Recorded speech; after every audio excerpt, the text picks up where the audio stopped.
Hello, dear friends. Welcome to another in our series, Gam Yachad, Together During COVID-19. I always look forward just to being with you, I would now miss the opportunity to feel that we're together on any given day. So I'm just so happy. I'm happy to be doing this with you. I want to begin by saying how very gratifying it was that Dr. Alon Moses was such a hit on Monday night. I thought he was out of this world.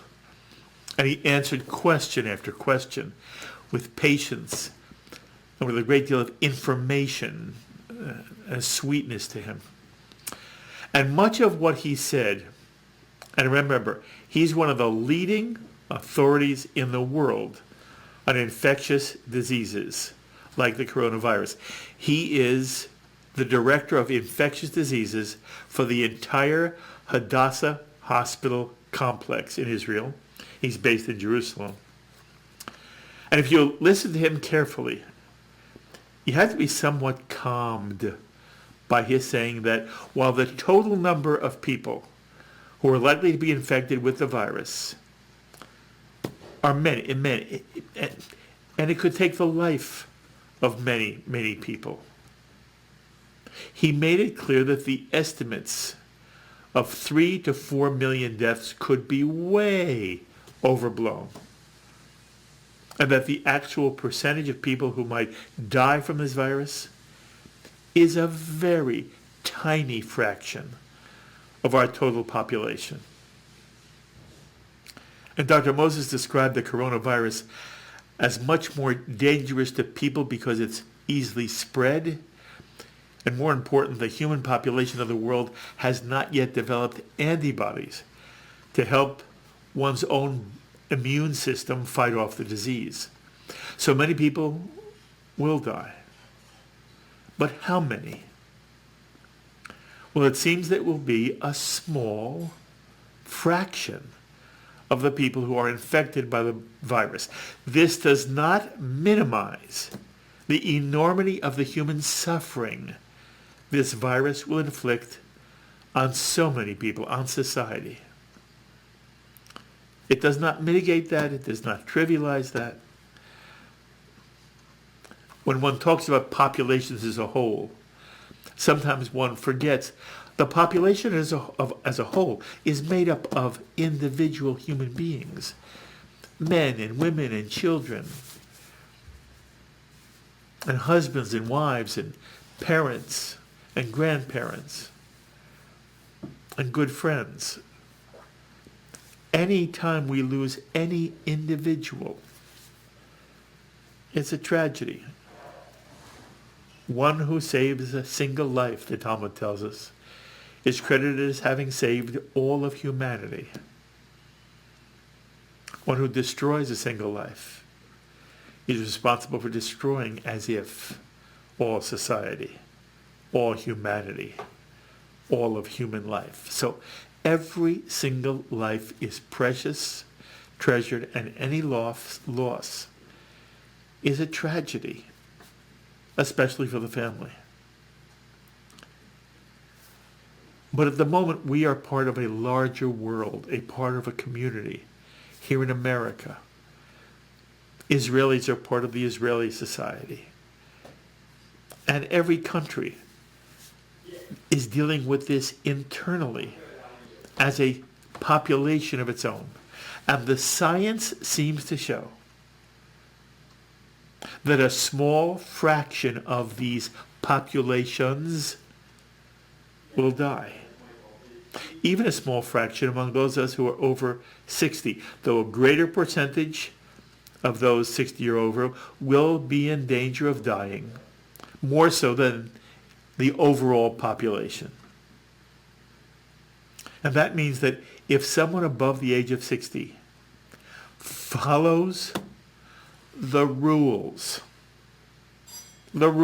stays in one's own home, and that was something that Alon Moses said over and over again. He said at one point, the most important thing I tell people, the most important thing I want to tell you, he said this on television, speaking on JBS, is the one thing everyone should understand. You stay at home, away from other people. And if you're careful about wiping down any package that's delivered, you don't touch any person who might have the virus. You don't touch any surface with the virus. Everyone over the age of 60 has greater than a 90% chance of living through this pandemic if one follows the rules. And the most important rule, you heard Alon Moses say this, is separation. And if you stay at home, away from people who have the virus, you are safe. And that's because there's only one way to get this virus: by touching someone or something that has a droplet of the virus on it, and that you get it on some part of your body, most specifically your hands, and that you then take your hands and put your hands in your mouth, nose, or eyes. It's the only way the virus can infect any of us. And somebody wrote me from Wilmington, Delaware, a very lovely email saying to me, wasn't I being a little bit over the top? Wasn't I being extreme by saying a person is safe? Shouldn't I have said they're safer? And I understood what this person meant. But what we have to understand, and I wrote this back to this individual who emailed me, safe means not putting the virus inside one's respiratory system. And if a person's at home and the virus is not inside that home,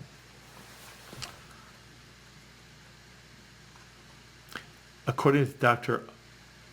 Moses, one doesn't even have to be compulsive about washing one's hands, because there's no way the virus could have gotten into a person's home. I keep saying it, the virus doesn't seep under the door, doesn't fly through the window. It's not stalking us.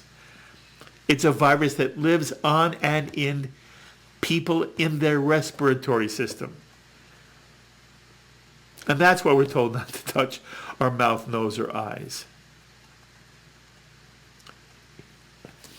It can't hurt us if we don't touch it. And even if we touch it, if we don't stick it into our respiratory system. And that's why if one goes out of the home, it's really important to wear gloves and to take them off the moment one returns home, and then wash and use disinfectant. Something comes into your home, you wash it down, you spray it down, you let it sit for a couple of days, and then there is no virus in your home. And if there's no virus in your home, it is not extreme to say you are safe. If there's no virus in your home, you are safe.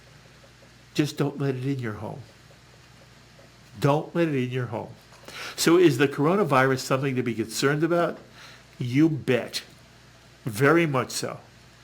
Because if one is careless, or loses concentration, or is lax, or is lazy, and doesn't concentrate on observing the rules, then one is at risk. And there's a danger of becoming very sick, even of dying. But it's science. It's science. There's so much emphasis these days. We want the science. The science is the virus is a respiratory virus. It lives in droplets. If the droplets don't fall on you, if you don't stick them into your mouth, nose, or eyes, you are safe. And you'll live through this, and you'll come out the other side. You just have to be willing to live indoors, inside, in separation, maybe for a long time. But panic and real fear it's unwarranted and it's needless. And I keep stressing this because I know there are many of you who are living in fear. You're just waiting to get the virus. Follow the rules. Keep away from other people. If you go out, wear rubber gloves. Don't touch unnecessary services. When you return home, throw the gloves away. Wipe down all the packages. Then wash your hands. And you're done. The virus cannot hurt you. And then find a way to live a life of meaning while in separation. And if you're totally alone, I'm really sorry.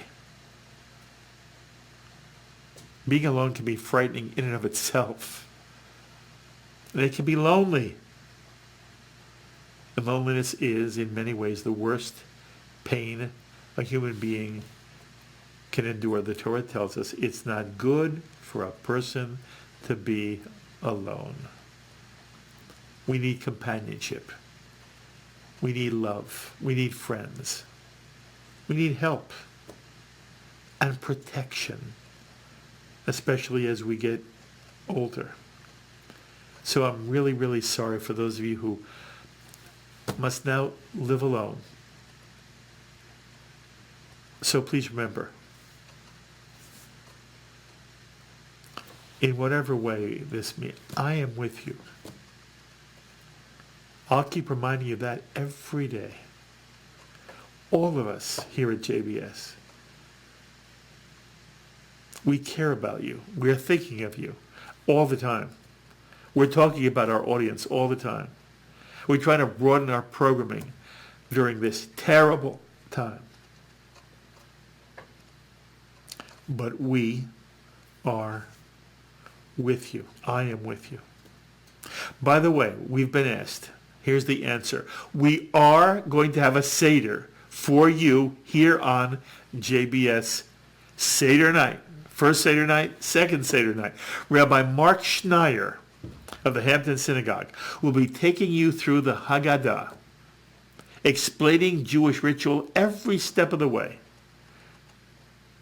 And I know it's not the same as being with family, but it is a way to participate in one of the most important moments of the Jewish year as we celebrate the birth of the Jewish people, of the Jewish family. So stay with us here at JBS. We are family. And we're going to follow the rules. And we're going to get through this together, no matter how long it takes. Now, there are Jews everywhere doing all kinds of creative things during this pandemic, many online. I hope if you are online, you get a chance to benefit from many of them. And you know, it doesn't matter now if they're professional or not, whether there's professional talent or not, or professional productions or not. Anything goes now. We're all playing this by ear. And many people are simply trying to share their feelings and their presence with the rest of us, hoping to make us feel that we are not alone, that we are all in this together. So I was sent a video of a husband and wife, Mel and Claire Vatz. I played this for you once before. They're singing a song at the piano, doing a parody of Paul Simon's classic hit song of 1966, for those of you who can remember, called Homeward Bound. Da, da, da, da, da, da, da, da, which, of course, Paul Simon sang and recorded with Art Garfunkel. But Mel and Claire have put their own words to this melody, and they call the song simply Homebound. Here is Mel Vatz and his wife Claire at the piano doing their rendition of Homebound.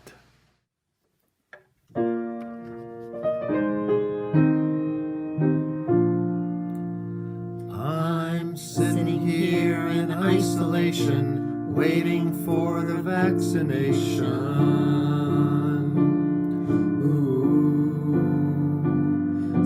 market's down, the stores are closed, retirement plans are surely hosed, toilet paper's running low, it's a good thing I don't have to go. We're all homebound, how long will we still be homebound? Home, keeping social distance, home, without friends' assistance, home, at government's insistence, stuck in our houses.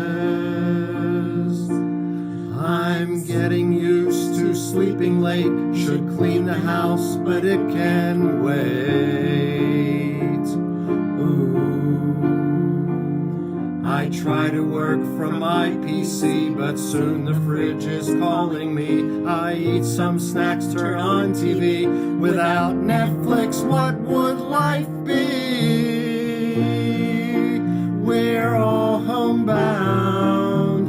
How long will we still be homebound? Home till the virus dies out. Home till the groceries run out. Home till the wine's all drunk. We're stuck in our houses. So please just stay in your own space. Don't shave so you don't touch your face. Ooh. Wash your hands until they're raw for 20 seconds. That's the law. The curve will flatten. We'll have seen the ending to COVID-19. We're all homebound. How long will we still be homebound? Home till the virus dies out. Home till the groceries run out. Home till the wine's all drunk and we have defeated coronavirus.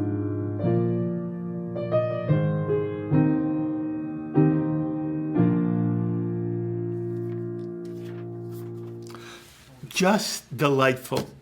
Well, here is Mel Vatz and his wife Claire. It is so lovely of you to join us, and Mazal Tov, congratulations. I'm doing something that's just very sweet, and I'm sure everybody who sees it will appreciate it. So first of all, thank you for doing it, and thank you for being willing to spend a moment with us here on JBS. Our pleasure. Thank you. So you put words to a Simon and Garfunkel song.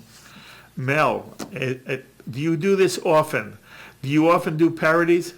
Well, and it's Mel and Claire because all the parodies we've done have been somewhat collaborative efforts. But yeah, we've sort of started doing these things 40 years ago with our brother and sister-in-law. My brother, Claire's brother-in-law, and our sister-in-law. We started this when my parents had their 40th anniversary too many years ago to recount.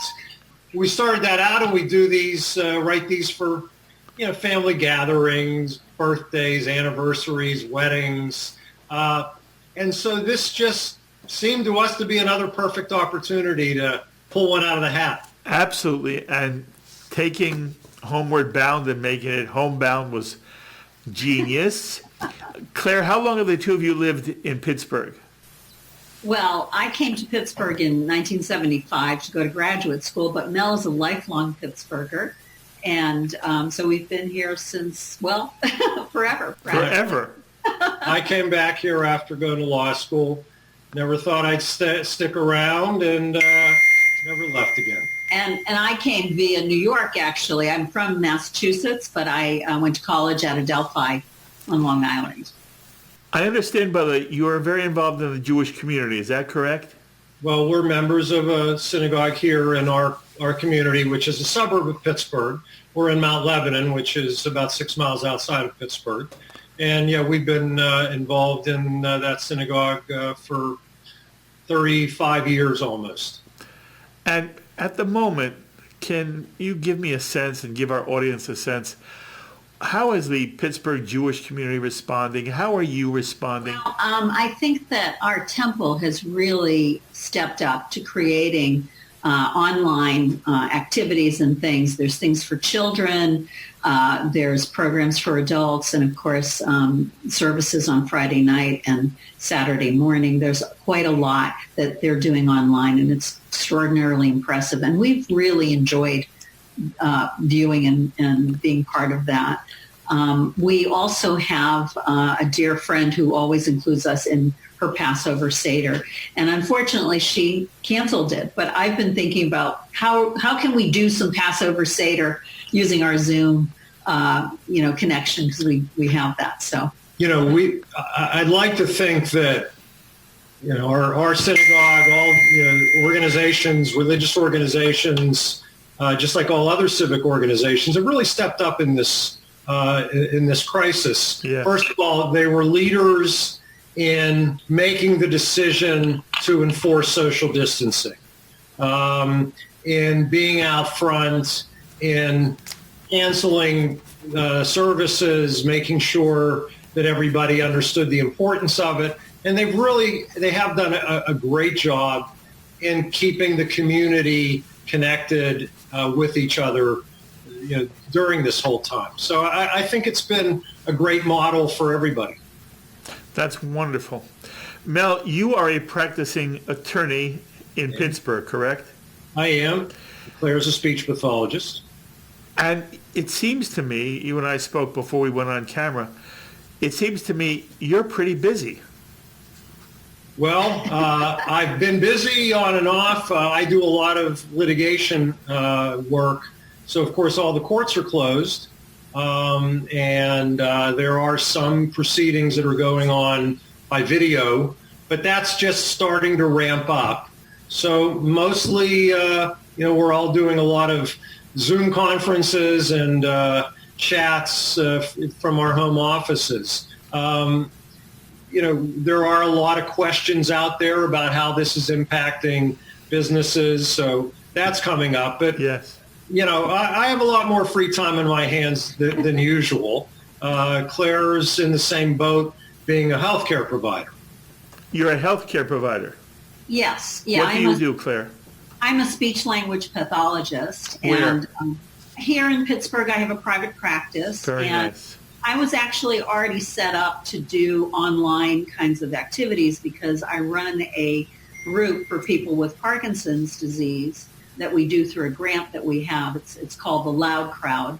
And so I already knew how to do this, and I've actually done some teletherapy, but we've been waiting for some of our insurers to come through so that our patients wouldn't have to deal with the billing, I understand. And that's all happened, so we're very pleased about it. And I have a few people who are participating using what's called teletherapy. Mm-hmm. So, we're finding our way. Do the two of you find you are in some way going stir crazy? Has it been hard on you to be in the home virtually 24 hours a day? How often, by the way, do you go out, Mel?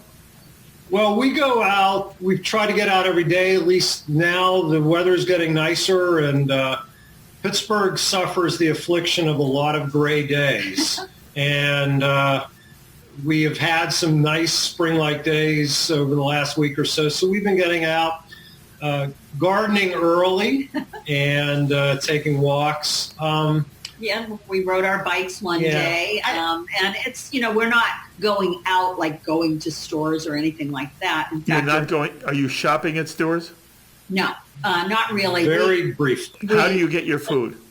Well, we have gone into stores, but we are, trying to really be very quick about it and, wearing a mask, even though they say, well, masks aren't necessarily going to help you. But I don't know.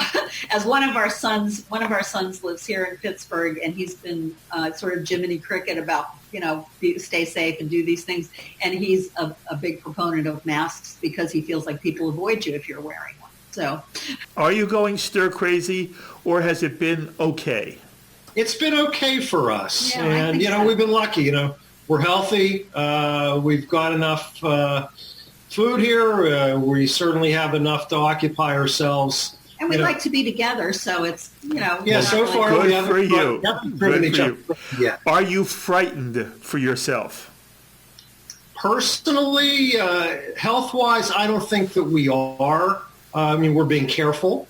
We feel that, we're healthy enough. So, God willing, we don't get the virus. But even if we did, we feel that we would not be as vulnerable. Correct. I think it's frightening globally. It's frightening societally. For ourselves. We are frightened. We have 2 children and our son-in-law who live in Brooklyn. Where are your you said one child's in Pittsburgh. Where are both your children?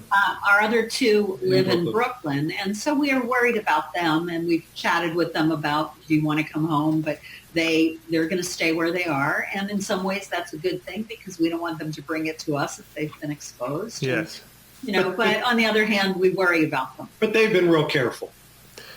Well, you are lovely people. You did a cute song, and I just want to know, is there any possibility that we can convince you to do another one in the near future? Well, we have ideas. Good. We actually have one almost in the can, but of course, we could just be one-hit wonders. So, look for another song. But we can't promise. Okay, but if you do another song, you must let me know. And by the way, if Paul Simon calls you to congratulate you, you have to let me know that too, okay? If he calls to congratulate, I'll let you know. If he calls to sue, you let me know of a good lawyer. You'll take care of it. It's been a joy meeting you again. Mazal Tov. It sounds like you're doing very well. I wish you and your children, Kol Tuv V'Hatzlacha, you all should be safe, healthy. We'll all come out the other side together, and I look forward to talking to you for some other reason in the near future. Mel and Claire, thank you very, very much. And all the same to you and yours. Well. Mel and Claire Vatz, and you can see their video on YouTube. It's called Homebound. Looking at the recent coronavirus numbers, there are now more than 75,000 Americans diagnosed with the virus. More than 6,200 have recovered, and there are roughly 3,500 deaths. In Israel, there are fewer than 5,000 diagnosed with the virus. 163 have recovered. Only 17 deaths, that's 0.3% of those currently diagnosed. And again, it's not about those who are diagnosed, about all those who have contracted the disease, and many have, and we don't even know how to count them. Again, I'm so pleased that many of you are sending me your simchas, your sadnesses, at jbscommunity@jbstv.org. And we want to mention the yahrzeit of Sheba Mandel's father, Chaim ben Alter Avraham Halevi. May his memory always be for a blessing. And if you have a yahrzeit, or there's someone who's ill for whom you'd like me to include in a Misha Berach, or if you're celebrating a simcha, a birthday, an anniversary, a birth, an achievement, a mazel tov, please send it to me at jbscommunity@jbstv.org. We are a family, and I'm so glad we can share these difficult times together and these celebrations, Gam Yachad, together. And remember, I'll be live on the radio tonight from 7 to 8 p.m. New York time on WSNR 620 on your AM dial, also WJPR 1640 on your AM dial. You can also listen in from wherever you are at talklandcommunications.com, or you can actually listen in by phone if you dial in 641-741-0389, and we'll even have a way for you to call in so I can speak with you directly. And that's all for now. Until the next time, I'm Mark Golub. Stay safe and be well, my friends.